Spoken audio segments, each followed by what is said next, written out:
베드로서 6장 4절 말씀. 또 아비들아 너희 자녀를 노엽게 하지 말고 오직 주의 교훈과 훈계로 양육하라. 아멘. 주의 교훈과 훈계로 양육하라는 말씀으로 말씀 증거하실 때 은혜 시간 되시기 바랍니다. 한번 따라서 합시다. 주의 교훈과 훈계로 양육하라. 가정에 있어서 최고의 중요한 일이 있다고 하면은 다음 세대 우리 자녀들을 잘 양육하고 교육하는 일일 것입니다. 왜냐하면 건강한 가정에서 행복하고 건강한 자녀들이 성장을 할 수가 있는 거예요. 삐뚤어진 둥지 안에서는 온전한 계란이 있을 수가 없다고 하는 말씀이 있어요. 가정은 최초의 학교이면서도 우리 부모들은 최초의 선생님입니다.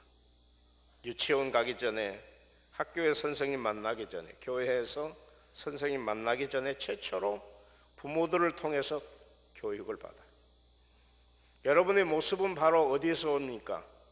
어쩌면 지내놓고 나면 다 느끼는 것이 옛날에 우리 아빠 엄마가 했던 것이 나에게 그대로 답습이 돼 있어요. 다 아니라고 해도. 그래서 오늘 우리 자녀들을 보면서 그 부모를 볼 수가 있어요. 어려서부터 우리 가정 안에서의 자연스럽게 인격도 성격도 성품도 습관도 모든 것이 다 닮아져 나갔던 것이에요. 그래서 가정이라고 하는 것이 얼마나 중요한가, 어떻게 교육해야 될 것이냐. 교육은 두 가지 방법이 있지요. 세상적인 교육이 있고 성경적인 교육이 있어요. 전인 교육하면은 두 가지 교육이 다 이렇게 이루어졌을 때 전인 교육이 돼요. 일반적인 교육도 너무 중요합니다. 그러나 그보다 더 중요한 것은 성경적인 교육을 해야 된다. 우리나라에 지금 이세빈 강사라고 하는 분이 제4차 산업혁명 자녀라고 하는 책을 써서 베스트셀러가 되고 많은 분들에게 강의를 합니다. 그런데 이분이 표현하는 것을 보니까 그랬어요. 큰 기교를 가진 사람이 오히려 어수룩하게 보인다. 우리 자녀들이 특별한 가정에서 특별한 자녀가 되는 것이 아니라고 그랬어요. 평범한 가정에서 오히려 평범하게 성장하지만은 그 아이가 더 성공적인 자녀가 될 수 있다.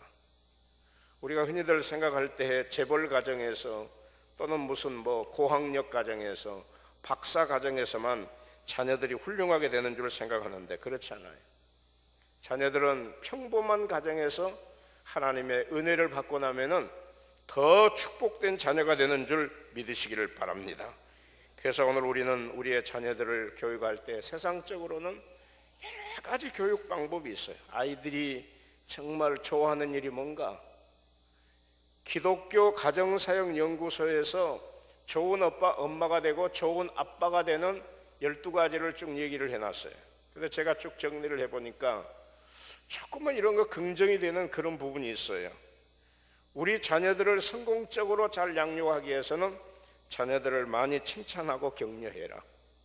칭찬하고 격려할 때 자녀들이 자신감을 얻으면서 성장할 수가 있다고 그랬어요. 그리고 가정의 따뜻함을 알게 해라. 가정이 따뜻하면 인격적으로 성격적으로 성품이 건강하게 자랄 수 있다. 그리고 좋은 엄마 아빠가 되기 전에 좋은 아내와 좋은 남편이 되라. 그렇죠. 좋은 엄마와 아빠가 되기 전에 벌써 그 아이들의 눈에 좋은 엄마 아빠는 좋은 아내요 남편의 역할을 감당할 때 될 수 있다. 그렇게 말한 것 같아요. 아이의 장점과 개성을 살려주어라. 옛날하고는 틀리죠.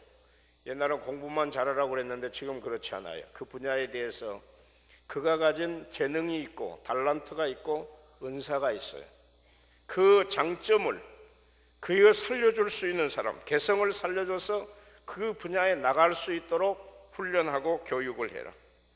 그리고 자녀를 사랑하는 방법을 물질로 대체하지 말아라. 그렇죠. 자녀 사랑하니까 용돈 많이 주고 재산 많이 물려주는 거, 이게 사랑의 방법이라고 착각하지 말라는 거죠. 진짜 사랑하는 것은 그것이 아니라 약속을 지키는 부모가 되라. 아이들과의 약속 시간 어떤 것을 하든지 분명히 지킬 수 있는 그런 부모가 돼야 된다. 그리고 마지막 보니까 기도하는 부모가 되라. 이건 똑같아요. 여러분, 기도하는 부모가 있는 자녀는 망하지 않는 줄 믿으시기를 바랍니다. 기도하는 부모가 있는 자녀는 값진 투자를 하고 있어요. 성경의 역사나 우리 여러분 주변에 많은 자녀들 보세요. 인생을 성공하는 그 뒤에는 반드시 기도하는 엄마나 아빠가 있어요. 기도하는 그 부모가 있는 거예요. 그래서 이 일은 잊지 말아야 될 줄 믿으시기를 바랍니다. 그런데 성경적인 교육은 뭘까요? 오늘 여기 사도 바울은 에베소 6장 4절에서 두 가지를 설명하는데, 주의 교훈과 훈계로 양육해라 하면서 무슨 말씀을 합니까? 또 아비들아, 너희 자녀를 노엽게 하지 말아라. 한번 따라서 합시다. 너희 자녀를 노엽게 하지 말아라. 여러분, 너희 자녀를 노엽게 하지 말아라. 아비들아 했는데 여기는 아버지들에게만 해당된 말씀이 아니에요. 이 당시 에베소라는 지역은 굉장히 큰 도시입니다. 가부장적인 남성들이 이주가 되어 있는 그런 도시였습니다. 그래서 남성들이 권위를 앞세우고 자기의 어떤 그 위치를 앞세우면서 억압을 했던 그런 시대입니다. 이걸 보면서 바울이 하는 말씀이 아비들아 하는 말씀을 했는데, 이 말씀은 아비에게만 국한되는 말씀이 아니지, 오늘 우리 모두에게. 저는 이 말씀을 바꿔서 얘기한다고 하면 또 부모들아, 너희 자녀를 노엽게 하지 말아라. 부모들에게 주시는 말씀인 줄 믿으시기를 바랍니다. 자녀를 노엽게 하지 말라는 말씀은 뭐예요? 노엽다고는 화나게 하지 말라는 얘기예요. 자녀들을 화나게 하지 말고, 상처를 주지 말고, 자녀를 실족하게 하지 말아라. 예수님께서 마태복음 18장 6절에 있는 것처럼 이 작은 자 중 하나를 실족하게 하면 차라리 연자 맷돌이 그 목에 달려서 깊은 바다에 빠뜨리는 것이 낫다.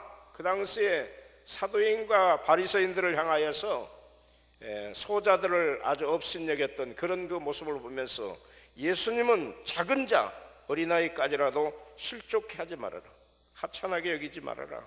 홀대하지 말아라. 그렇죠. 어린아이들 보면은 어렸을 때 받은 상처는 평생 지워지지 않습니다. 어려서 여러분 상처를 받으면은 그것이 평생 트라우마로 남습니다. 절대 고칠 수가 없어요. 가정 안에서의 문제가 되어 있으면은 거기서 받은 상처는 평생 가면서도 삐뚤어진 인격이 돼요. 업신여김을 당한다든지, 하찮은 존재로 인정을 받는다든지, 왕따를 당한다든지, 이런 일을 당하면은 본인 스스로가 수치심을 느끼죠. 무시를 당했다가는 모멸감 때문에 자신감을 잃어버립니다. 정서적으로 불안합니다. 왕따를 당합니다. 따돌림을 당합니다. 미움을 받습니다. 그러면 알게 모르게 자신의 의지와 상관없이 삐뚤어진 인격자가 되는 거예요. 자녀들이, 어린아이들이 노엽게 되는 경우, 실족하게 되는 경우, 슬픈 경우가 뭘까요? 너무 무시했을 때 그래요. 그래서 어떤 분은 그랬어요. 어린아이들이 제일 슬픈 말이 있는데, 부모들이 때로는 아이들을 향해서 너 나가버려, 너 나가버려. 또 어떤 경우에 너는 정말 어쩔 수 없는 인간이구나, 무시하는 거. 다시 한번 그러면 그냥 안 둔다, 위협하면서 협박하는 것들. 너만 보면 답답해 죽겠다, 아이들에 대해서 화내고 하는 것들. 엄마가 화내고 싶어서 이러는 줄 알아 하면서 책임을 돌리는 것들. 너희 형 누구는 안 그러는데 너는 왜 그러는 거야? 자꾸 비교해서 말하는 거. 너는 도대체 누구를 닮아서 머리가 그렇게 나쁘냐? 누구 닮아야 자기 닮았지. 그러면서 자꾸 아이들에게 책임을 돌리는 거예요. 그리고 너는 몰라도 돼, 너는 몰라도 돼. 무시하는 것들, 이런 것들은 절대 인격적으로 바르게 성장하지 않는다는 거예요. 자라는 시가 있죠. 꾸지람 속에 자란 아이는 비난하는 것을 배운다. 미움을 받으며 자란 아이는 미움을 배우며 성장한다. 매를 맞으며 자란 아이는 폭력을 휘두르는 사람이 된다. 놀림을 당하며 자란 아이는 수줍음만 타게 된다. 사랑받으며 자란 아이는 사랑할 줄 아는 사람이 된다. 용서받은 경험이 있는 아이는 남을 용서할 줄 아는 사람이 된다. 관용 속에 자란 아이는 참을성 있는 아이가 된다. 격려 속에 자란 아이는 자신감을 갖는다. 칭찬 속에 자란 아이는 감사할 줄 안다. 공정한 대답을 받으며 자란 아이는 올바름을 배운다. 안정 속에 자란 아이는 희망이 식지 않는다. 그리고 마지막, 기도로 자란 아이는 기쁨의 단을 거두리로다. 사랑하는 여러분, 세상적인 방법도 우리는 잘 적용할 줄 아는 사람이 돼야 돼요. 그래서 아이들이 싫어하는 것은 우리가 하지 않는 것이 우리 어른들의 몫입니다. 아빠의 몫이고 엄마의 몫이고 우리 할머니 할아버지들의 몫이에요. 아이들이라고 해서 무시해서는 안 돼. 성경은 뭐라고 합니까? 왜 아이들이 노엽게 되고 상처를 받습니까? 자녀들을 바라볼 때 사랑의 대상자로 보는 것이 아니라 성공의 대상자로 볼 때 아이들이 상처를 입는다. 그렇죠? 때로는 대리만족이라고 해서 아이들을 키우는 것이 뭡니까? 부모의 욕심 때문에 너는 성공해야 된다, 너 1등 해야 된다, 출세해야 된다. 여러분요, 이 아이들의 마음에 큰 상처가 되는 거예요. 오늘 우리의 교육은 어느 날인가 삐뚤어졌어요. 무조건 1등 해야 출세하는 거예요. 그런데 예수님은요, 1등만 사랑하는 것이 아니라 꼴등을 더 사랑하십니다. 여러분, 1등은 한 사람밖에 없어요. 그러나 우리 예수님은요, 뒤에서부터 사랑하세요. 오늘 이런 마음을 가지고 우리는 자녀들을 사랑의 대상자로 삼을 수 있기를 주의 이름으로 축원합니다. 진짜 자녀들을 사랑하는 사람이 되면은 저는 예수님께 데리고 왔던 그 부모들이 되어야 된다 생각해요. 마태복음 19장에 보니까 그때 사람들이 예수께서 안수하고 기도해 주심을 바라고 어린아이들을 데리고 오매 제자들이 꾸짖었다. 여러분, 이 당시도요, 많은 사람들이 자기 잘난 맛에 살았어요. 뭐 오늘날만 지식 위주로 사는 것이 아니라 그 당시에도 사두개인과 바리새인들은 대단했습니다. 철학의 홍수 속에서 살았어요. 수많은 사상, 자기를 주장했던 사회입니다. 그런데 여기 부모들은요, 자기 아이들을 데리고 예수님께 와서 예수님이 축복해 주시기를 바라는 마음으로 진짜로 그 아이들을 예수님께 데리고 왔어요. 다시 말하면 예수님께 데려와서 예수님께서 축복의 안수 기도를 해주기를 간절히 바라서 그 아이들을 예수님께 데려온 거예요. 제자들은 그것도 모르고 아이들은 가라 꾸짖으면서 나무로 했죠. 예수님은 그 제자들을 책망했습니다. 어린아이들이 내게 오는 것을 금하지 말라. 천국은 이런 자의 것이니라. 진짜 여러분, 어린아이를 사랑하면은 우리 어린아이 마음속에 예수님이 계시도록 하시기를 바랍니다.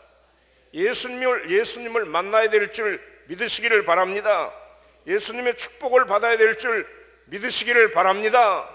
중요한 것은 1등을 해라, 성공을 해라, 최고가 되라, 그 말보다는 하나님, 이 아이의 마음속에 예수님이 계시기를 원합니다. 세상의 물질, 지식, 명예, 이것보다 그 속에 예수님을 만날 수 있는 우리 아이가 되기를 소원합니다. 이게 아이를 사랑하는 거예요. 저는 목회하면서 느끼는 것이 있는데, 참 옛날에는 송구영신 예배를 드리든지 아니면은 신방을 하면은 또 새벽기도 총진군을 하면은 우리 아이들이 얼마나 많았는지, 한때는 우리 아이 새벽기도 총진군 하면은 아이들이 한 250명쯤 나왔어요. 아이들.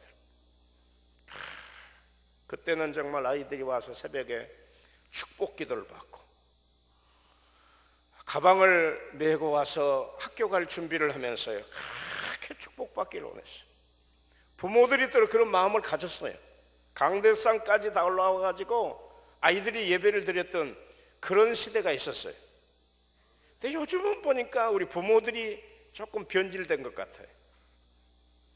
학원 열심히 가서 좋은 것 많이 배워야 성공하는 줄 알고 교회 와서 축복기도 별로 그렇게 소중하게 생각하지 못한 것 같아요. 아쉬움이 있고 안타까움이 있어요. 여러분들, 그러나 분명 아이를 사랑하는 마음이 있다고 하면은 예수님 만나도록 하시기를 바랍니다. 예수님이 그 인격 속에 들어 있어야 돼요. 예수님이 축복하셔야 돼요. 그래서 오늘 우리가 하나님의 교회에 와서 주의 종의 축복 기도를 소홀히 여기지 말고 할 수 있는 대로 아이들이 어려서부터 예수님을 만나는 훈련을 할 수 있기를 주의 이름으로 축원합니다. 왜 아이들이 상처를 받습니까? 왜 너였게 되고 왜 그 아이들의 마음속에 실족함이 있을까요? 자녀는 비교의 대상이 아닙니다. 비교하다 보니까 편애가 되는 거죠. 절대 우리 자녀 교육을 할 때 비교의식, 편애하는 사랑은 삐뚤어진 가치관을 갖게 되는 거예요. 그렇죠? 여러분, 우리가 창세기 25장에 보면은 이삭은 에서를 사랑하고 리브가는 야곱을 사랑하다가 이 가정에 형제들이 문제가 생기잖아요. 비교의식과 편애하는 사랑은 이거 삐뚤어진 잘못된 변질된 사랑이에요. 여기서 시기심이 나오고 질투심이 나옵니다. 시기심은 미움과 질투로 변질되고 결국은 사람을 죽이게 되는 거예요. 어디서 옵니까? 자꾸 비교해서 편애하기 때문에. 공평한 사랑이 필요한 줄 믿으시기를 바랍니다. 그러나 물론 요즘이야 뭐 우리 가정들이 하나밖에 없기 때문에 편애할 것도 없죠. 단테의 신곡에 보면은 인간의 나쁜 악 7가지가 나오는데 그 중에 정욕과 탐욕과 탐심과 게으름입니다. 근데 이보다 더 무서운 독이 있는데 분노와 시기와 교만은 인간을 망하게 하는 무서운 독이다 그랬어요. 근데 어디서 이런 독이 생깁니까? 시기, 질투, 미움, 이것은 비교의식 속에서 편애하는 사랑을 받으면은 알게 모르게 가인과 아벨의 관계가 되어서 가인은 동생을 죽이는 최초의 살인자가 되어버린 거 아니에요. 칼 루이스 박사는 그랬어요. 사탄의 가장 강력한 무기는 비교의식과 편애하는 사랑이다. 그래서 결국은 정신질환의 일종이 되어서 사람을 불행하게 만든다고 그랬어요. 시기심이라는 말은 다른 사람의 이익과 번영에 대한 강한 불쾌감을 갖는 거예요. 우리나라 속담에 뭐예요? 사돈이 논을 사면은 뭐예요? 배가 아픈 거. 이게 시기예요, 질투예요. 왜 우리는 그렇게 살아야 됩니까? 사돈이 논 사면 우리는 뭐 해야 돼요? 춤춰야지. 그러니까 우리는 바꿔야 돼. 기독교적인 가치관으로 바꿔야 돼. 돈 벌어서 남주나 하지 말고 우리는 돈 벌어서 뭐예요? 말 못하지요. 돈 벌어서 낯쓰자 그러지요. 돈 벌어서 우리는 남도 줄 수 있어야 돼. 가치관이 변화될 줄 믿으시기를 바랍니다.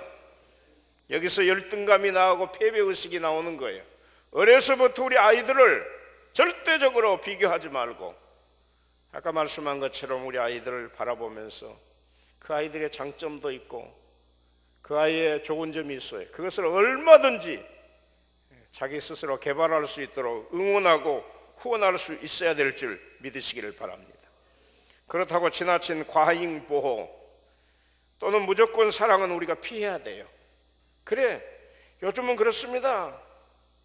무조건 오냐오냐 하면서 키우면 안 되죠. 아이가 하나밖에 없기 때문에 가정 안에서 꾸지람이나 채찍은 있을 수가 없어요. 그러나 성경은 말씀합니다. 매를 아끼는 자는 그의 자식을 미워함이라 자식을 사랑하는 자는 근실이 징계하느니라. 우리 조금 조심해야 될 것이 가정 안에서 우리 아이들이 얼마나 이뻐요. 할머니, 할아버지 손에 자라면은 거의 다 받아줘요.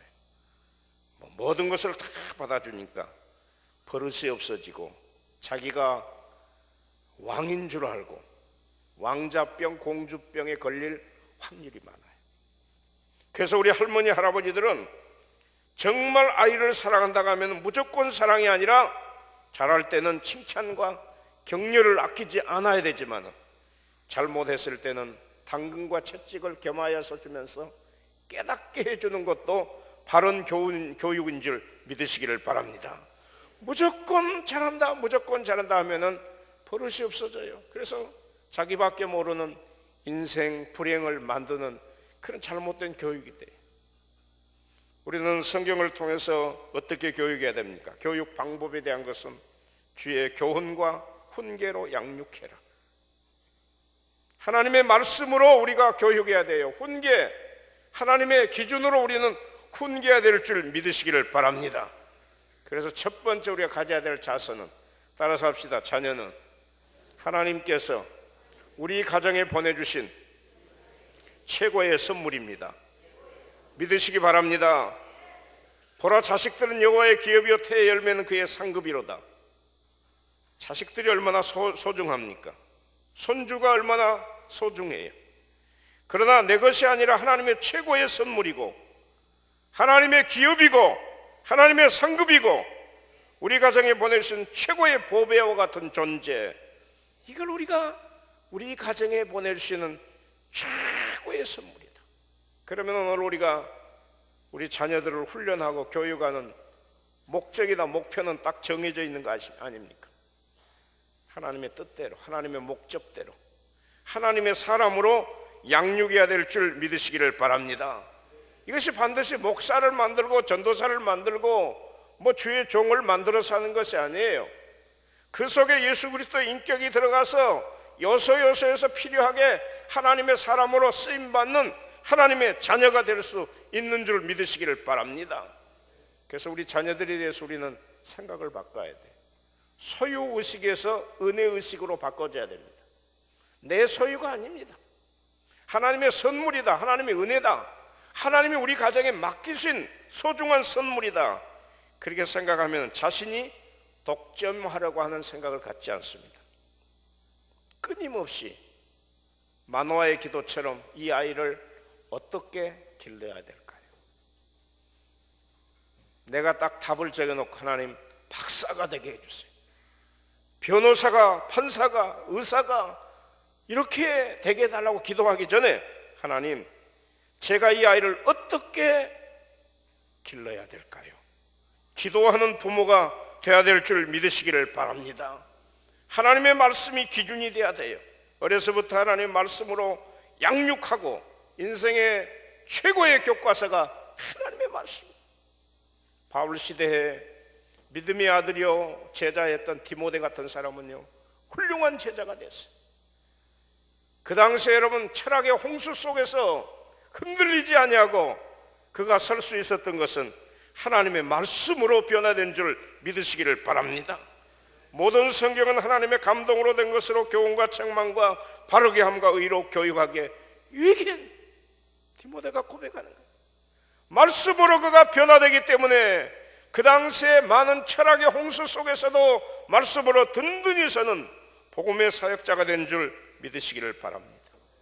히브리서 12장 5절에도 또 아들들에게 권하는 것 같이 너에게 권면하신 말씀도 잊었도다 일렀으되 내 아들아 주의 징계하심을 경여기지 말며 그에게 꾸지람을 받을 때 낙심하지 말라. 주께서 그 사랑하시는 자를 징계하시고 그가 받아들이시는 아들마다 채찍질 하심이라 하였으니.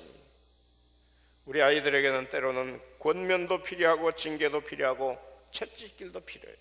삶을 살아가면서 그런 것 같아요. 자기 자신을 참 모를 때가 많이 있어요.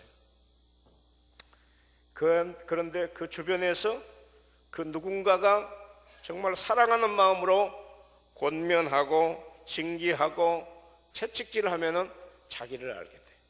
이게 인생입니다.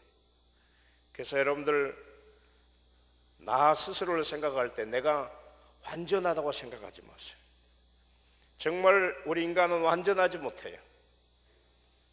그래서 우리의 부족된 부분들을 그 누군가 스승이 되어서 때로는 엄마가 아빠가 따뜻한 말 한마디로 권면하고 또 징계하고 어느 정도 필요한 것 같아요. 채찍질은 필요한 것 같아요. 요즘 우리 사회 안에 채찍이 없지요. 매가 없어요. 그런데 여러분 신명기 6장 5절 이하의 말씀 보니까 하나님의 말씀이 얼마나 소중한지 너는 마음을 다하고 뜻을 다하고 힘을 다하여 내 하나님 여호와를 사랑하라. 오늘 내가 내게 명하는 이 말씀을 너는 마음에 새기고 내 자녀에게 부지런히 가르치며 집에 앉았을 때든지 길을 갈 때든지 누워있을 때든지 일어날 때든지 이 말씀을 강론할 것이며. 히브리 민족의 토라라고 얘기합니다. 쇠마입니다. 이 말씀을 주야로 묵상하고 그렇게 가르쳤어요. 세계 민족 중에 뛰어난 민족 하면은 지금도 히브리 민족 유태인들 아닙니까? 어려서부터 하나님의 말씀으로 양육을 하니까 그들은 삐뚤어지지 않았어요. 저는 종종 요즘도 생각하는데 구약 성경 하나 가지고도 인생을 성공한 민족이 유태인입니다. 구약 성경 하나 가지고도. 그런데 오늘 우리는 예수님이 우리에게 말씀하신 신약 성경까지 있으니 얼마나 행복한 사람. 성경대로 가르칠 수 있기를 바랍니다. 우리 아이들에게. 어제도 우리 부목사님 그럽니다. 학생들이 성경을 너무 몰라요. 그래서 요즘은 성경 가르치는 일 한대요. 그래요. 교회를 다녀도 여러분 신앙생활을 오래 해도 수박 그달기식으로 성경책을 끼고는 다니는데 영혼의 양식으로는 섭취하지 못한 사람이 너무 많아요. 여러분 어려서부터 하나님의 말씀으로 양육받을 수 있기를 주의 이름으로 축원합니다. 그래서 어려서부터 성경 많이 가르치세요.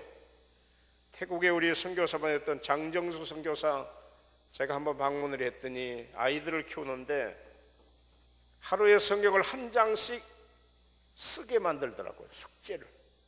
왜 그러냐 그랬더니 목사님 한국말도 잊어버려서는 안 되지만은 어려서부터 성경을 배우게 하려고 그렇습니다.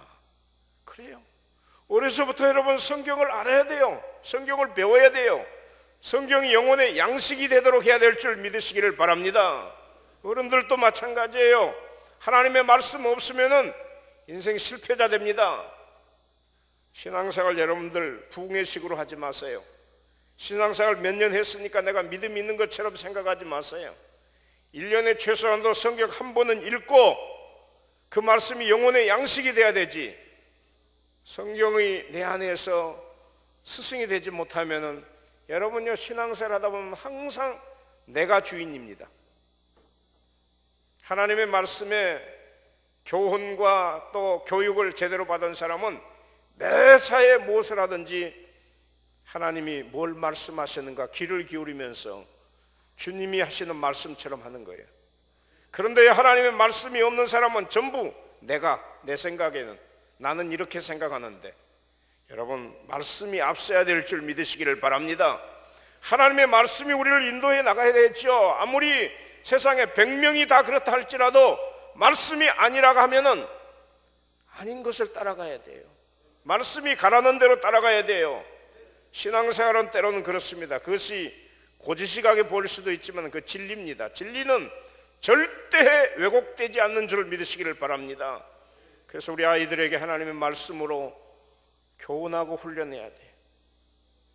어려서부터 하나님을 사랑하고 섬기는 법을 가르쳐야 될 줄 믿으시기를 바랍니다. 마땅히 행할 길을 아이에게 가르치라. 그리하면 늙어도 그것을 떠나지 아니하리라. 하나님을 섬기는 법, 경외하는 법, 이것이 잠언에서 지혜와 지식의 근본이다 그랬어요. 하나님을 잘 섬기도록 교육하세요. 어려서부터. 어려서는 정말로 우리가 해야 될 것이 있다고 하면은 하나님을 어떻게 섬겨야 될 것인가. 예배 훈련입니다. 예배 훈련. 예배 잘 드리는 훈련이에요.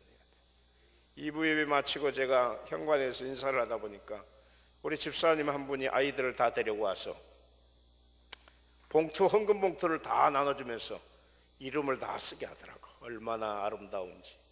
아이들에게 여러분 헌금 훈련 어려서부터 해야 돼요. 11조 훈련도 어려서부터 훈련해야 그 아이가요 11조를 하지. 어려서 훈련이 안 된 아이는 성장해서도 못합니다. 여러분 하나님 섬기는 법을 가르치지 않으면 그 인생 삐뚤어집니다. 아무리 잘해도 소용이 없어요. 기도 훈련도 시켜야 되고 교회 중심으로 살 수 있도록 우리가 하나님의 말씀 안에서 하나님을 사랑하는 법을 가르칠 수 있기를 주의 이름으로 축원합니다. 저는 제가 우리 교회 보았지 않습니까? 주일학교부터 교회 중심으로 다 자랐던 우리 아이들은 다 청년이 되었고 이렇게 이제는 사회인이 돼가지고 우리 교회 좋은 일꾼 됐잖아요. 저는 이제 얼마 가지 아니하면은 지금도 마찬가지지만은 그 세대가 우리 교회 이제 장로님이 될 것 같아요. 제가 보기에는 이제 제 세대에는 끝난 것 같고 미안합니다. 이 다음 세대는 이 다음에는요 우리 주일학교 그 출신들이 우리 교회 장로님이 될 것 같아. 아멘 해요. 왜냐? 교회 중심으로 자라니까 삐뚤어지지 않는 거예요. 얼마나 감사한지 모르겠어요. 그래서부터 사람 사랑하는 법을 가르치고 감사하는 마음을 갖도록 우리가 교육해야 돼. 하나님이 우리에게 주신 계명은 마음, 뜻, 정성, 목숨 바쳐서 하나님 사랑하고 내 이웃을 내 몸과 같이 사랑해라. 첫 번째로는 이웃을 배려하고 어른들을 섬기고 감사하는 마음을 갖도록 하셔야 돼. 어려서부터 이기주의가 아니라 이타주의로 섬김을 실천하고 봉사를 실천하고 사랑의 교육을 해야 될 줄 믿으시기를 바랍니다. 디모데후서 1장 5절에 보니까 디모데 속에는 거짓 없는 믿음이 있었다고 그랬어요. 청결한 믿음이라고 그랬는데 그 믿음이 어디서 왔습니까? 외할머니에게서, 어머니에게서부터 전수받았어요. 이게 디모데의 신앙. 그러니까 디모데는 벌써 이 신앙으로 성장했기 때문에 인간관계를 바로 가질 수 있었고 인생 성공자가 된 줄 믿으시기를 바랍니다. 사람은 살아가면서 성공이 다른 거 아니에요. 여러분 주변에 친구들이 많아야 돼. 나를 좋아하는 사람이 많아야 돼. 인간관계의 실패는 인생을 실패하는 거예요. 외톨이가 되어 있는 사람은 이건 잘못된 삶을 살아온 거예요. 그런데 인간과의 성공은 많은 사람들을 배려하고 섬기고 나눠주고 또 여기서 감사하는 마음을 가질 때 이루어지는 줄 믿으시기를 바랍니다.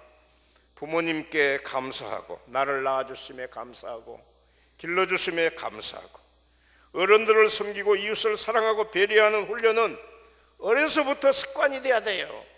그러면 자연스럽게 생활 속에서 사람 사랑하는 하나님의 사람이 되는 줄 믿으시기를 바랍니다. 무엇이 행복입니까? 섬기고 봉사하고 나눔을 실천하는 이 삶이 행복한 삶인 줄 믿으시기를 바랍니다. 우리 사회가 이제는 이렇게 가치관이 변해진 것이 너무 감사하죠. 옛날은 자기 혼자 돈 많아가지고 부자가 되면 성공했다. 지금은 이런 사람은 멸시천대 받아요. 얼마나 많이 배려하느냐, 얼마나 많이 나눔을 실천하느냐, 이런 사람에 대해서 인격이 저울질되는 것을 우리는 보게 되는 거예요. 사랑하는 영광의 성도 여러분, 우리 어린이 주일을 맞이해서 우리 아이들을 주의 교훈과 훈계로 잘 양육하시기를 주의 이름으로 축원합니다. 농사라고 그랬어요. 농사, 자식 농사 그랬어요. 근데 자식 농사는 다시 못 지어요. 저는 제가 몇 주 전에 고추하고 이 시금치를 좀 심어놨는데 세상에 서리가 2번 내려가지고 다 죽어버렸대요. 그래서 이번 주 또 가서 심어야 돼요. 이게 이제 시로또예요. 시로또. 이제 일본말 써서 미안합니다. 그래서 농사는 말이에요. 잘못되면 그 다음에 심으면 돼요. 근데 자식 농사는 다시 못 심어요.